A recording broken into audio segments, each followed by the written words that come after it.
Good day, fellow champions of inclusion. I am A. Ron, and this is the Inclusive Dad Podcast, where we explore inclusion and make it practical. Before we dive in, don't forget to subscribe, rate, or review the show on your favorite platform. We truly appreciate your feedback and would be honored if you shared the podcast with friends and family who might benefit. If you want to support us in our mission, please click on the link in the show description. Today, my guest is Robert Delena. Welcome to the show. Thanks, Aaron. Appreciate it. Absolutely. Why don't you just start us off? Just tell me a little bit about your story. So my story is really a parenting story. The book that my son and I wrote together is called Without Restraint, and it's about my son's journey through, what I would call the special needs schooling system back then. He was a different, quirky kid. He wouldn't sit still. He was really bright, but he was a tough kid for schools to handle, and they quickly flagged him as having issues. He was diagnosed with, back then it was called pervasive developmental disorder, not otherwise specified. They still use it today, PDD-NOS, which is sort of this catch-all when they don't really know what to do with a kid. He was pushed into a therapeutic system, and I say pushed, but we made the decision to pull him, and using experts, and we're in the Boston area, some of the top hospitals and doctors and schools around here. We're pushing him into this therapeutic system, and where he was restrained and isolated and suffered a lot of PTSD, and led to a whole bunch of medication. Eventually, a stint in a mental hospital, and just about when we were at the decision making part of having to put him in a residential facility or some kind of institution. Randomly one day I took him skiing, and we were always just to look for things to do, and particularly when he had time off. He has a sister who's 16 months younger, and they would sort of squabble, and I would drive him around or go to Home Depot and walk around. And one day, for no real reason, I wasn't a skier, we just went to this little hill that's near our house, and I saw a different kid that day, and we had a good time, and he seemed to like it. We went back the next day, and we embarked on this journey to ski all over New England, eventually all over the country, and eventually all over the world. We wound up in Antarctica. We doing a backcountry ski trip, and with each trip and travel and the time we spent together, I started to look at him and say, I think everybody's wrong. I don't think there's anything that's quote unquote wrong with him. I see all his strengths. He's different. He's quirky, but I think we blew this. I think the fact that he was, at that time, he was on 2 antipsychotics and an antidepressant, and started to challenge all that. And eventually it led back to, it's a long story, but led back to public school. And he's a thriving kid. He's a big member of the outdoor community. He's a great skier, rock climber. He's a rock climbing guide in the summers. He's going to be a ski guide. He's going to travel the world, and he's going to, have agency over his own life, his own decisions, and he's going to be his own person. And so there's a happy ending there, but it was a long haul to get there. Yeah, that's a lot. Thank you for sharing that. See, like I said, I read a little bit of the beginning of the book today, so I just want to read let me go back. Sorry, I should have this better. Like the preface, just the first paragraph of that, because I find it pretty powerful. So, as a toddler, Ryan's emotional intensity, perseveration, and defiance caused my wife Mary Beth and I to seek professional help to nudge him onto the traditional pathway for success. Instead, expert assumptions about his intellectual limitations bound Ryan to a flawed system purportedly designed to aid him. If you are a parent, particularly a parent of a child with a disability, we hope you learn from our mistakes. I was like, wow, that's a heck of a first paragraph. So definitely. Did you have any? So a couple things. So I have two children. Um, Mm-hmm. my son was born July 2001, and my daughter was born October 2002. So mine are 15 months apart, and almost based on what I read in the part I read in the book, almost the same Mm-hmm. months that your kids were born. So that was kind of cool, I thought. Yeah, definitely. But for me, my son was first, and he actually was categorized in the gifted side of things. Did not have sounds like the behavior or the pieces like your son had, but he was in the gifted side. Then my daughter was born 15 months later, diagnosed with epilepsy, cerebral palsy, on an IEP. So, but I didn't know anything about disability, so I just kind of went along with what the school kind of told us on the inclusion side, which led to like a segregated classroom across town. Found out about inclusion, and then fought to get her back included in Gen Ed. So, did you have any what was your knowledge about disability or any of that kind of stuff prior to your son being born? That's a great question. Ryan also started in the gifted side of things. I mean, that was Yep. he was always different, right? And people, Yep. he just talked really early and he talked nonstop. He was very interested in things and inquisitive. And, the first little preschool he went to, the woman was calling him gifted. So we went into it thinking, all right, he's smart and he's going to be tough, but, there's really nothing to worry about here. But it was in his inability to sit still, and while the other kids were coloring, Ryan had his head under the sink in the bathroom trying to figure out how the plumbing worked. I mean, he just was one of those kids, and he Right. would just talk nonstop. So, you know, from there, you start to be treated differently because the public school quickly identifies him as someone that's going to be really difficult to manage. And where I blew it, and you read that first paragraph. I own all these mistakes in the book. I should have just held the line and said, you know what, you got to be creative with this kid. You're going to have to work a Right. little harder. You're going to have to Right. find ways to keep him interested. Instead, I was so fueled by wanting this kid to be better than I was, successful, go to Harvard, go, become Right. an investment banker, doctor, whatever. And my wife and I, we grew up the hard way, and we did well. And you just assume your kids are going to take it that next step. Yep. And so when people say, he'll benefit from this particular school or this particular medicine, I had this image that this magic thing was going to happen and he was going to get right back on track to where I expected him to be. And that's on me. I mean, had I really, I think it'd have been my second or third kid or whatever, with your first kid, I think it's tougher. And I just, I just didn't want him to be different. I wanted him to be just like everybody else. And that's where a lot of those mistakes were made. I think had I just identified his strengths instead of focusing on his weaknesses, we might have started in a different place. I mean, we ended in a good place, but it took a lot to get there. Yeah, for me, I kind of talk about it. I kind of call it like the God complex. For some reason, I don't know where it came from, but growing up, especially with my daughter stuff, like I didn't question if a doctor told me something or a teacher told me something. I just took it on face value, so I didn't question it until I came across stuff where like that just doesn't make any sense to me, and I'm like, wait, they're humans just like me. I can ask questions. Did you have any of that kind of going on too, where you just didn't question stuff? Yeah, no, and particularly when it comes to mental health, I Yeah. mean, nobody really knows. I mean, you're looking at a 4-year-old boy and saying, or his brain works differently, and his Right. whole life is going to be dictated this way. I mean, we had a brain scan done on him where they shot lights Right. at him. You may have had the same thing, and this one particular doctor at Mass General, a good hospital, basically said he's never going to be like everybody else. Hopefully he'll find a career like furniture making. He'll never be able to deal with other people, and he's probably bipolar. And I was like, you can tell all this by flashing lights at him, but you walk out of there and think, well, this guy's an expert. He must know what he's doing. So I think you're right. And finally, when I started to question it, I'd say to my wife, particularly with therapy and these sort of mental health appointments that he would have. So, I know that doctor's really invested and he or she really cares about Ryan. But like 15 seconds after Ryan walks out of that office, somebody else walks in, they're not laying awake at night trying to think about this, figure out this. They're not seeing this kid other than that little brief snapshot. So I think you're right. And I think they get on a pathway. There's a standard set of moves, a standard set of medicines, and they try to shoehorn your kid into fitting that and say, this is the standard course of treatment, and you better adhere to it, or something bad will happen. Well, then now it's on you. It's like you want to be the one parent who says, I'm not going to give the kid the medicine and have something bad happen. So I think the God complex is a really good way of putting it. Yeah, that all makes sense. And then also as a parent, you're like, you don't, you start questioning your head. Do I want to bring it up? And then you bring it up, and you want to be do you want to be that parent? Do you want to be the one that is causing trouble and stuff? So there's a lot of stuff involved for sure. Yeah. Absolutely.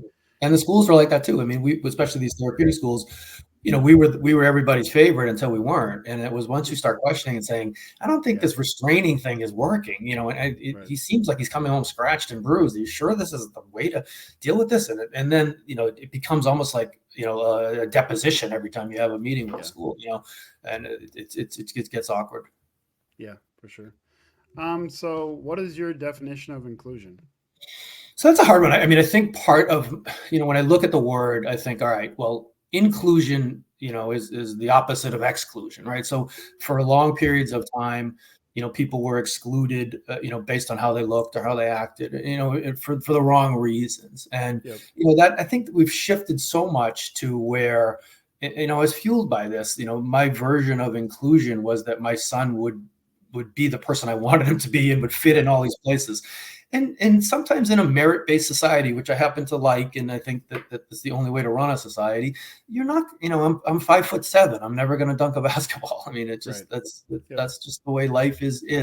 And I was, I wanted, Ryan to have, be in the top classes and make these sports teams. And when he couldn't do that, and I, at 3, 4, 5 years old, we quickly figured out he was not going to be that boy.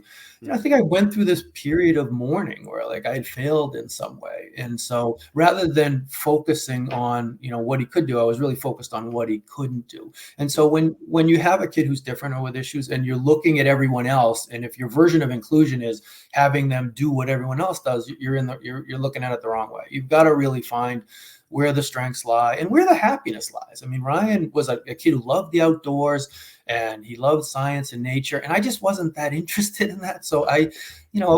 while he was wandering around the backyard, in our woods behind our house, making maps and coming home and telling me about all these discoveries, what I should have been saying as well, this kid would be a great, Eagle Scout, Boy Scout, Right. or, he Yep. should be doing outdoor things. And I was more worried that he could never play on the baseball team. And Right. so luckily skiing came along and that was one area where he was happy and I sort of liked it from the start. And we were able, I think, to find something that was inclusive, because on a ski hill, although he was different, if you've ever skied, the kids who are the risk takers and the kids who don't listen, which Ryan was, are the kids who were lauded and rewarded. Right. And so we like through luck found this thing that was, it was inclusive for him. And I think for me, and I think if I could do it over again, I would have tried harder to find things that were inclusive for him from the start and not worry so much about what I wanted.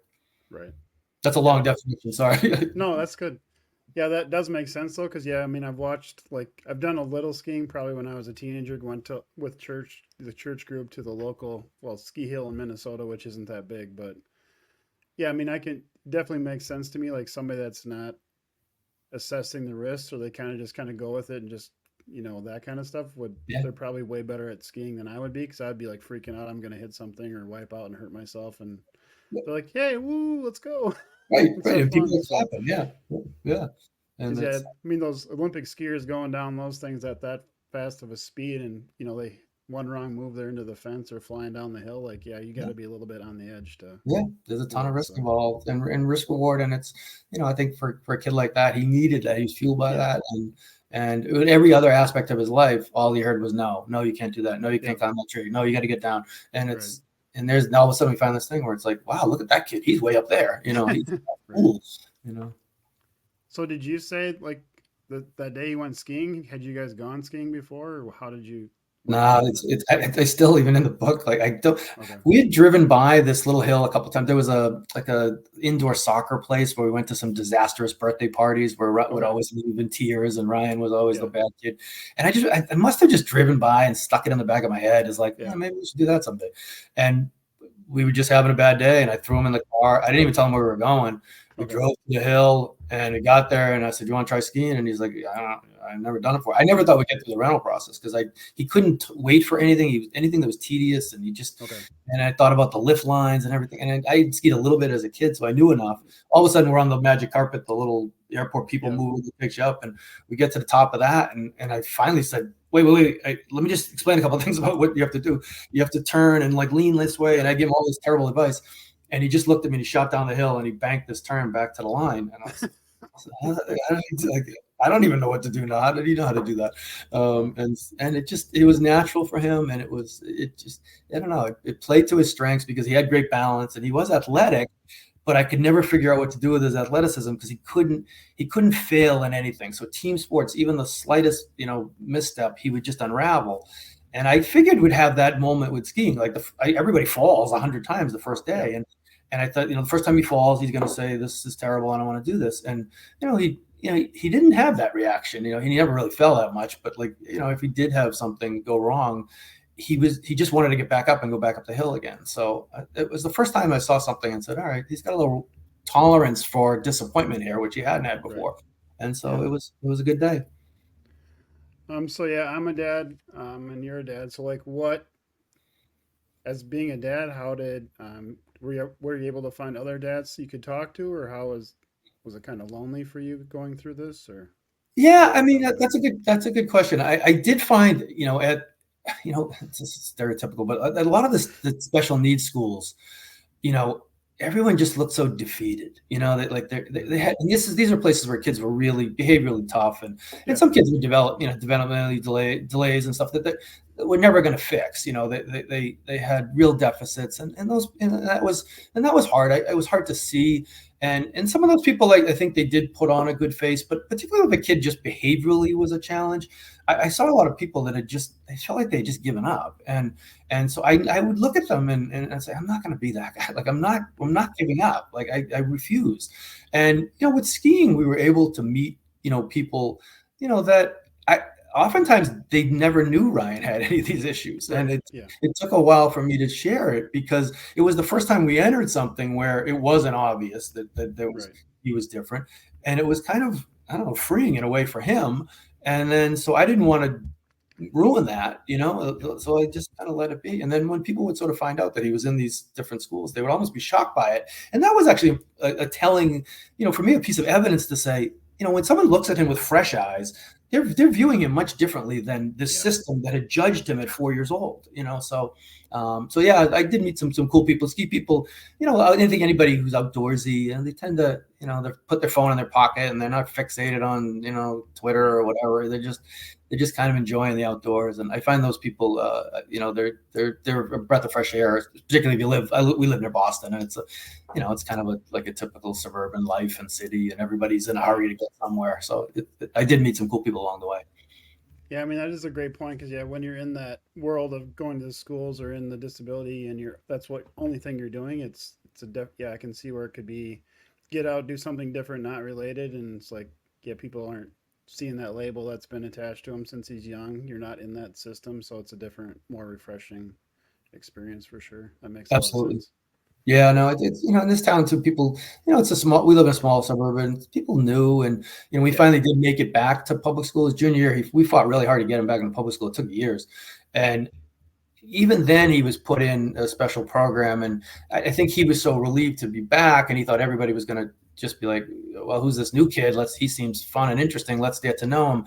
But these kids were smart. They knew he had been gone a long time. yeah, Word was sort of out where he was, and he was in this special program. And it took a while, I think, for this to find a group of kids who kind of looked at him with fresh eyes rather than, oh, that's, my yeah, Abigail's sister, or that's Abigail's brother. He's the one that was in the yeah.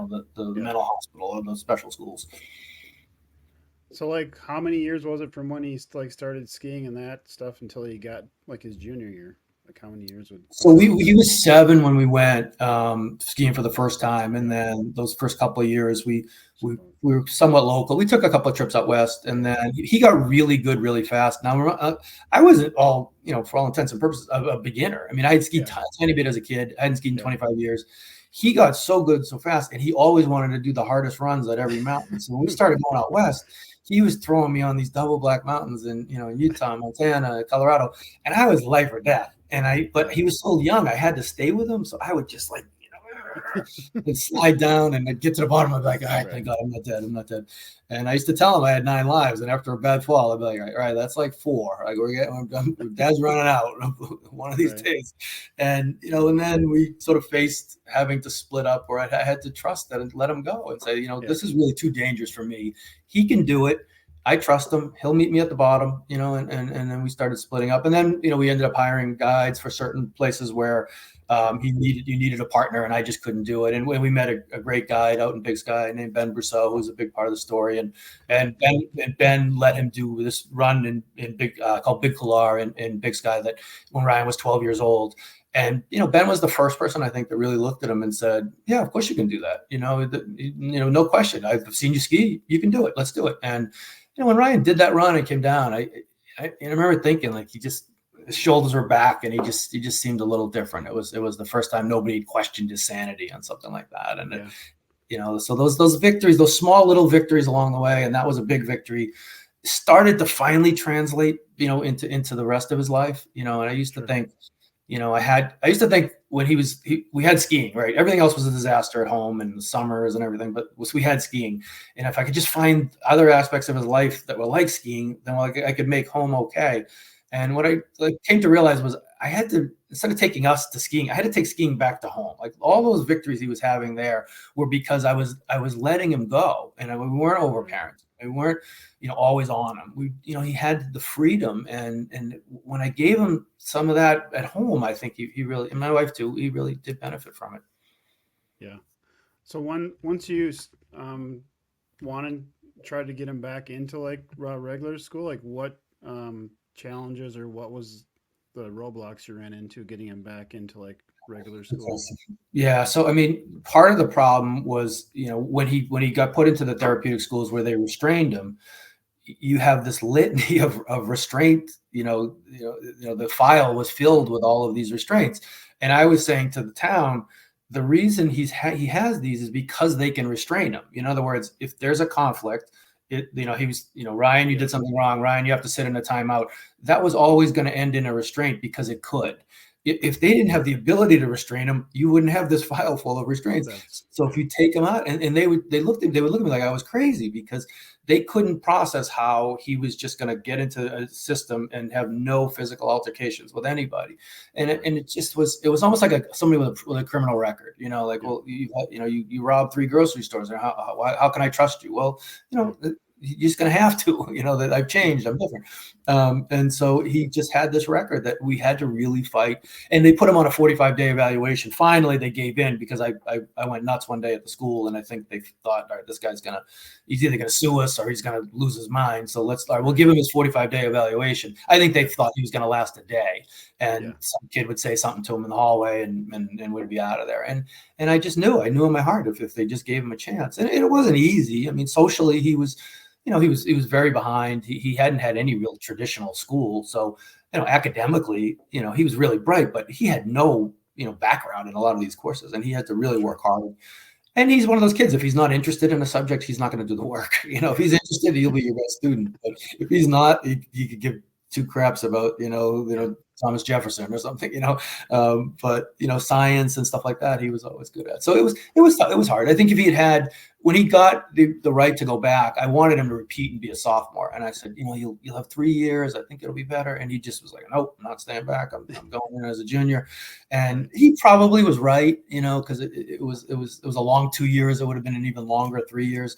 But I just felt he had worked so hard to finally get back. It would have been nice to have an extra year. But it was a battle. I think in the end we were right. I wish we'd won the battle 5 years previous to that. But back then they would have never considered it.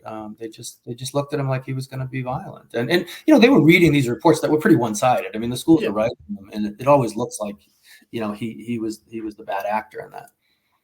That makes a lot of sense to me because like our journey too was once she was in the segregated setting, trying to get her back in. Now there's all these, like you said, there's the file of these, incidents or these things that, in their mind proves why she needs to be there. But for us, it's like, why is there more roadblocks to get back than there would have been if she was there to begin with? And what I've seen more, I also help like families through the IEP process, and it's not uncommon where like, behavior stuff is in the file. And I've seen it where it's just even 1 or 2 times in like a regular school where there's something and they just 5 years later, they'll go back to that. Well, 5 years ago, we had this one time, and it's like that was like one incident 5 years ago. Why are we still bringing this up? So it's so crazy. I know there's so much liability avoidance in the system, and I can say it. My wife's a real lawyer. I'm sort of a lawyer. It's so for sure. I appreciate that. Anything can get turned into litigation, and I get that they sometimes they're just so afraid to act or take a chance. These are just kids. So, what advice would you give to parents of struggling children? I think for what we did was eventually we found something he was passionate about, and once he had that every day, that's something that he loved. It was a lot easier. He had these moments of happiness, and it was easy then to see, okay, what does he like? What makes him happy? It wasn't, especially in the beginning when they're 4 or 5 years old, and to try to figure out what they're passionate about is can be tough. But within that, I will say, it's not going to be what you're passionate about or what your wife's passionate about. And it's easy to do that because, I played college baseball. I thought Ryan was going to play college baseball. Yeah. I mean, I had that image in my head of, Right. toiling away on the field and hours of practice, and he's going to be better than I was. But it's about what they like, and you never know what it's going to be. It could be piano, it could be whatever, like making art or something. And it's tough if it's not. My daughter was a theater arts kid, and I mean, God, I had to sit through some terrible plays, believe me, and like, oh my God, how long is this Right. thing gonna last? But it's about them. It's not about you. So that helps a lot, especially if the kid is struggling. They're usually struggling socially. They have no confidence. If they can find something that they like, and particularly that they're good at, it's a game changer. So what? I mean, he likes the skiing part, so that you can't ski 12 months of the year. So what does he do? Like Yeah, so he non found skating. rock climbing. Okay. I never thought he'd like something as much as skiing, but rock climbing, he kind of, and that wasn't, I mean, I didn't really have any role in that. He started going with a buddy, and, I went a couple times with him, and it's rock climbing. I'm 55 years old. It's really hard. I mean, it Yeah. hurts. And so I couldn't do it like he was doing it, but it was a lot like skiing in that if you look at a wall of rock, Yep. there's routes on that wall, and he was Sure. able to, he could always look at a ski map and Something. memorize Right. it. And so, and there's levels, right? This one's a 5.8, this one's a 5.9, this one's like, and you want to get to the 5.10, 5.11. And so he's always was fueled by that kind of, those kind of goals. It's him against the mountain, him against something, not competing in a Yeah. team. And he loves it. And he's the pathway to being a professional guide is a little shorter in rock, and he's already there. He guided professionally this summer. He lived in a van in Acadia. He lives in and he lived on his own with his girlfriend in the van.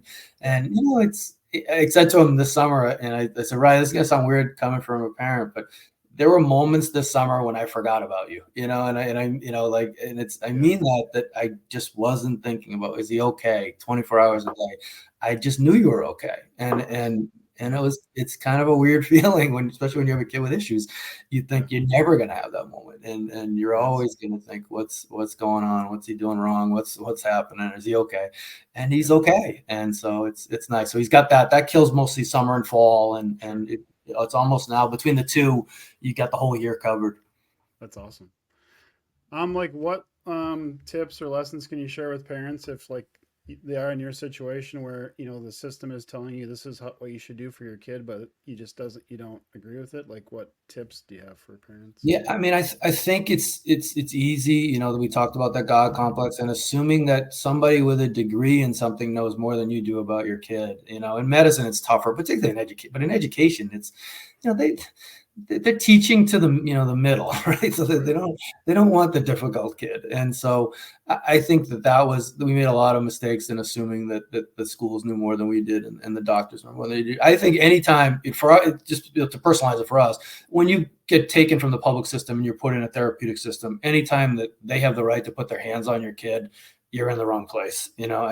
Restraint in any circumstance. I mean, listen, if a kid is going to bang his head through a plate glass window, should they grab them? Yes, of course, right? And then we gets thrown back at us a lot. Like, what would you do? What if they have to call the police every single time a kid threatens them? Well, that's it's not easy. Believe me, Right. it's not as cut and dry as I want to make it out to be. But when they're using restraint prophylactically, as a punishment, you got a problem. Right. And then the last thing I'll say is medication. And I'm not anti-med. I mean, I think there are kids who benefit from ADHD meds. I think are a lifesaver for some kids. And, there are kids with severe, bipolar and severe depression that would probably be not here if not for that medication. Yep. It's overprescribed, it's overused. Prepubescent kid like my son who's on 2 antipsychotics and an antidepressant, and it was way too much. They were so easily handed out, and we too easily said yes to them, and we shouldn't have. We should have questioned each and every one of the medication decisions. And it took until finally we had a psychiatrist that Ryan ended up with, who looked at Ryan's physical profile and said his cholesterol's off the charts, his blood pressure's terrible. And he said, he's probably going to live to be about 35. Are you okay with that? And I was like, no, I'm not okay with it. Why would I be okay with that? And he said, well, no. He said, what I mean is, does he need these medicines? If he didn't have these medicines, would he die? Would he kill himself? Would he hurt someone else? And I said, I don't think so. And he said, well, why are you giving them to him? And I didn't really have an answer. He just, Right. little by little, it just kind of happened. We just gave him one, and then we tried another one, and then we tried this Right. one, and so be careful with medication, particularly when they're young. I just think it's for mental health. There's a lot of not just like immediate side effects. There's long-term health side effects to a lot of these drugs, and you got to really know what the risk balance is and what the benefit is. Is it making you feel better? Is it making them feel better? So Yeah. that's the last piece of advice I'll give on that. Those are all great advice. It's one tip you can share to help our listeners be more inclusive today. Just something simple that we can do starting today to be more inclusive. I think our our view is a little skewed because it was really behavioral, right? And it's we would go to these places and people would offer us parenting tips when he was little, like, oh, you should spank them, or you should do this, you should that. It's Yeah. when a kid just acts a little bit different. I think as a parent, embrace it. If your kid's the one who's climbing the flagpole, good. He's a risk taker. Who knows what he's Yeah. going to do? It was so worried about conformity and fitting in and not standing out. And I don't want my kid to. I don't want people to think we're weird or that we're bad parents in some ways. Right. And so what? It's like we've you look like you're on my age. Like we roamed the streets. We did Yep. whatever. My parents had no idea what we were doing Yep. most of the time. If they did, they would have been horrified. Yeah. Unfortunately, we know everything that's going on. Yeah. So I think it's inclusiveness sometimes to me means conformity, and don't be like everybody else. It's okay. Yeah. It's okay to be different. Just let's not be excluded from things. That's a different argument. Yeah. That makes sense. Yeah, I'm 47, so similar age. Yeah, I mean, we survived no seatbelts and all this crazy stuff we have Exactly. now. So we're Right. still here, Right. drinking out of hoses and all Yeah, that stuff. seriously, So right? Now they'll be doing water tests, for the yeah, fluoride levels in my town. It's like, yeah, it's different. Life's different, and the phone has changed everything. It's really the phone is yeah, the pressure that they're under. These kids 24. yeah, They're like in their own reality show yeah, all the time, and it's exhausting. And so for we'll keep sure. an eye on that for sure. Is there anything you want to talk about we haven't discussed yet?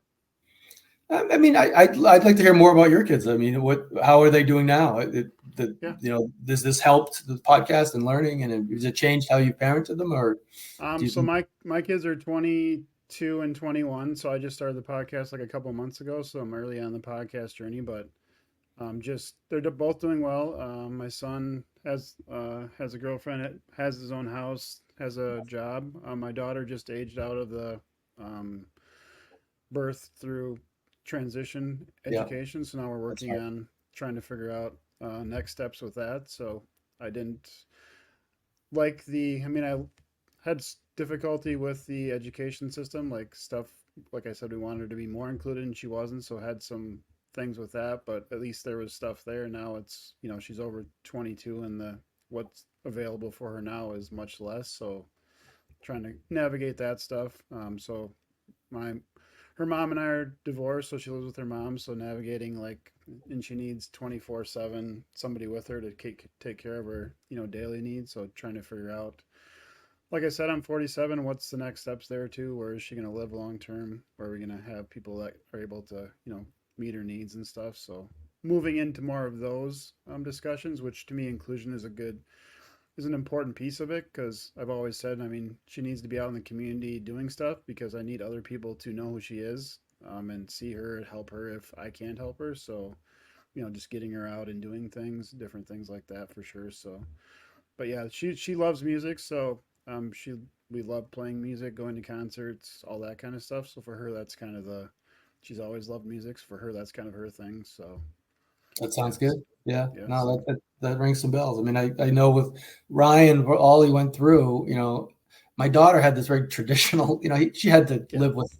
having him as a brother, and that yep, came with some stuff. But she went to a boarding school and an elite college, and she's on this very, kind of traditional path. I worry more about her future than I do his, because yeah, it's still not clear and easy. I mean, you want them to find something they yeah, love to do, for and they sure, want them to be with people that respect yep, them, and it's not a lock for any of these kids. I don't care yep, if they're Harvard or wherever. It doesn't really matter. So it's a journey, man. It's been you're doing good work here, and hopefully you're helping Awesome. people and meeting people and letting them, especially dads. I think for dads, it's not as easy to talk about this stuff, Yeah. and I think people are shocked in the book how many failures I admit, but it's Yeah.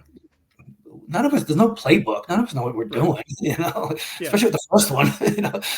So if someone else can read this and learn from it, then why not? I mean, Well, I mean, and I think part of it is like you talked about the phone or like Facebook. Everybody puts out all the good stuff, so right. you get in your head like nobody else is having this. Nothing else bad going on for anybody else. So just talking about it and That's a good point. sharing the stories too is important to me. I've had people tell me already in this short journey of my podcast, just you sharing your story that way is giving me the courage to like share my story. So just that part is pretty cool to.